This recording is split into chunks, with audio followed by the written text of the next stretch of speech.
Hello. Just checking in, just briefly really. Hold on. I meant to turn the music off and forgot. We'll be done for bloody copyright. Sorry. Where am I?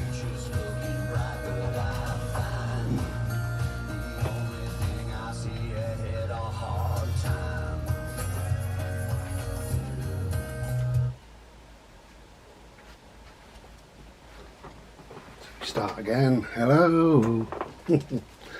Sorry about that. Only a very quick video because I've had a couple of comments. Where are you, Bri? What are you up to? I haven't been very well, and I haven't been very well, not physically, it's mentally. I've been drained in my head. I've been just, you know, difficult to explain. But yeah, I've been depressed. I still am. It is what it is. I've been here before. You know, it is what it is. Whatever. Anyway, so the outcome is, this is unbelievable. I contacted the doctor on Monday at 8 o'clock. At 3 minutes past 8, they phoned back. Can you believe that? 3 minutes past 8, they phoned back and they said, would you like an appointment for 10 o'clock? So I said, thank you very much. Anyway, went up there for 10 o'clock, and the woman I saw, she was an Asian woman, really lovely. She opened up her own problems, you know, especially anxiety and what have you. She said to me, would you be interested in going to a mental health cafe? And I said, no. I said, my anxiety wouldn't let me these days. You know, I said, years ago as a teacher, I could stand in front of a class of 30, 40, 50 people. It wouldn't bother me. I don't do groups, I don't do crowds, I can't be bothered, you know. And she said, I feel exactly the same. And I said, oh right. Anyway, so we got talking. Lovely woman. So a quick explanation really is, I'm going to see the same woman in a fortnight, so that's lovely. I'm also going to go to some talking therapy, so that's reasonable. I say reasonable, I go with a bit of trepidation because you know, because of what I've done in my life and what I know and things like that, I don't want to go to some sort of basic level nonsense, you know. I did tell them that last time I went, and I saw a wonderful woman, and she was like the head of the place, and she was absolutely great. So they're fully aware of my requirements, if you like. So we'll see what happens there. The heart meds she's put up, she's doubled them because I've got a few problems in my heart just lately, palpitations and stuff. So that should ease any pain in my chest, and also problems with my heart should do. The only problem there is sometimes it can lower the whatever the pulse rate. Sorry, I can't think these days. It lowers the pulse a little bit, but my pulse is already very low. So she said, we can start you on that, but be prepared to go back to what you were on, because it may not be suitable. And I said, okay, why is that? Anyway, she explained the situation, and she said, if it lowers the heart much more than what you've already got, then it could be very dangerous. So if it does, then dial 999, explain the situation, and they will sort you out. So what it is, my heart rate is normally somewhere around, well, anywhere from 40 to 50, but let's say it's about 45, something like that. So you don't really want to go much lower than 45, not really. So she said, what you'll have to do when you start on these extra meds, or this increase rather, is about half a dozen or so times a day, and it's very simple. Just lob that on my finger and keep a record. I keep a written record, it's easier for me. So about half a dozen or more times per day, every single day for a complete month. I said, I will do. And she said, send that off to us on a weekly basis. But if you're concerned, if you're lightheaded, if you feel faint, things like that, then you know, stop taking them, but dial 999. So I said, yeah. Now I'm not overly worried about that, but I will be keeping a really good, strict eye on what's going on. So the other thing is my naproxen. I've stopped taking them completely, and she said that going back 5 or 6 years ago when I had that bleed in my lungs, it was possibly caused by naproxen, because naproxen is notorious for making you bleed from various places, including the lungs. So she said, you can carry on taking them. I said, well, I won't. She said, well, you know, you carry on taking them. She said, but just take them in moderation. Take them when you really need to. 2 or 3 days, then have a rest for 2 or 3 days. I said, no, I'm going to give them up. You can take them off the prescription. If that's the case, I don't want them. So that's that.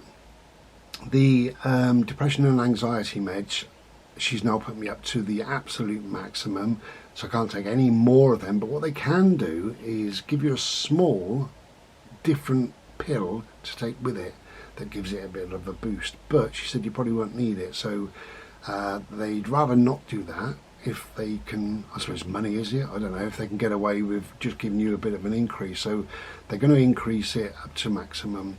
Well, I say going to, they have. I'm just waiting for the meds. They should be here tomorrow, so I can start all this sort of new regime tomorrow, and hopefully it'll make a bit of a difference. Yeah, so with the increase in the medication and the talking therapy and going back to see her in a couple of weeks' time, and you know, things should be on the way, hopefully, because I don't feel great. Well, I do. I feel okay physically. I think I'm okay, you know. I've had a pretty constant headache for at least a month, something like that. I've had insomnia for at least a month. All these things are telltale signs that things are not right in the system, you know. Little tiny things have annoyed me. Tiny little things. I don't get, I never get angry or nasty with people and what have you, but I just feel sometimes a bit miffed, you know, a bit annoyed. And what it was, somebody said something the other day and then went completely back on their words. And I said, well, sorry, you just confused me there. You've said this, no, you're saying that. And that person said, no, you misheard me. And I said, no, I didn't. Anyway, whatever. Somebody sent me this. I have no idea. Can you hear that? It's not broken. It's a little box of friendship. And in there, lots of little bits and bobs. I'm not going to show you because they're all going to fall out.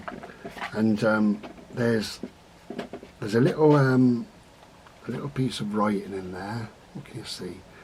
And it's lovely, absolutely lovely. So thank you to Mr. or Mrs. Unknown. I think it's Mrs. But anyway, lovely. What I liked was there's a little jigsaw.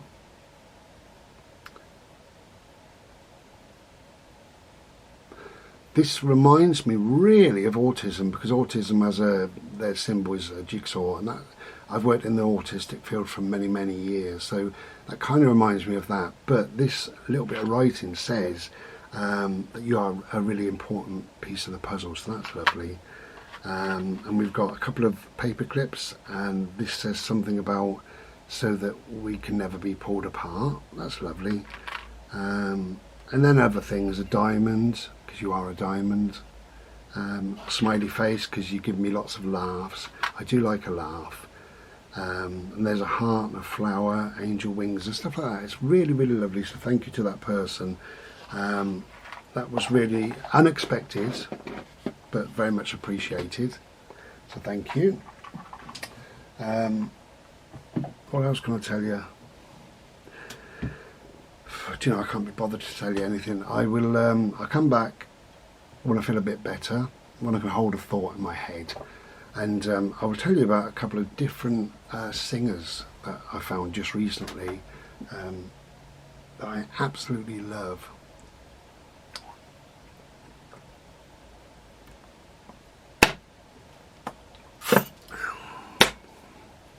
Noisy sod. So I've been sleeping a lot. I've had a headache. Don't feel great in my head. Not suicidal. I just feel, what's the fucking point? That's what I feel sometimes. It's not great, but it is what it is. things will get better, and don't forget, this too shall pass, and it always does. Everything is temporary, everything. I've always said that, and of course even this, a low mood is temporary, of course it is, you know. Because I do feel low, I might even have a Chinese Friday. I'm just thinking, it's Wednesday now, but I might do, because I haven't had one for a couple of weeks. I'm trying to have one. I was having the Chinese every Friday, then every fourth Friday, so once a month. But now I'm trying every 5 or 6 weeks, trying to lose weight for this potential hernia surgery. And that's pissed me off, because that's not going to take place, because I haven't lost what they want me to lose. I can't do it. I tried, so I failed at that, but whatever. I'll carry on trying, and we'll see what the score is in a month or 2 or 3 or whatever it may be. But anyway, whatever. Well, there's nothing else really to tell you.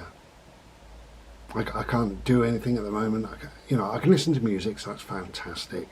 Cuddle my little dogs, that's fantastic, and I can go to bloody bed. And that's my life. Crap, innit? But anyway, so, but everything is temporary, as I say. It doesn't matter.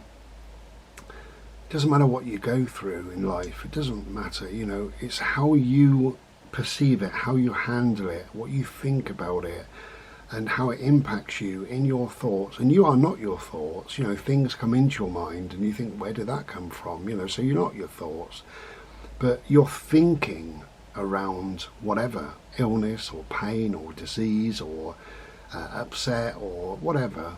Your thinking around it is really, really important. And my thinking around this is only for now. Only for now. And it is, and yeah, we're going to move on and get rid of this fucking headache, get rid of these stupid thoughts, get rid of this crap. Ah, dear. You can get a bit, oh, woe is me sort of thing, oh, I wish this didn't happen to me, and, I'd rather it happen to me than somebody who perhaps can't handle it, It isn't nice, it isn't pleasant, it's difficult to deal with on lots of levels, but I can deal with it, I can manage this, and I will manage this, and I will come out the other side. I always do, I always will, always have. Anyway, so that's where I am. But I come back and I talk about some music and stuff in a while. But look after yourself, look after each other. Okay, take care then, be well.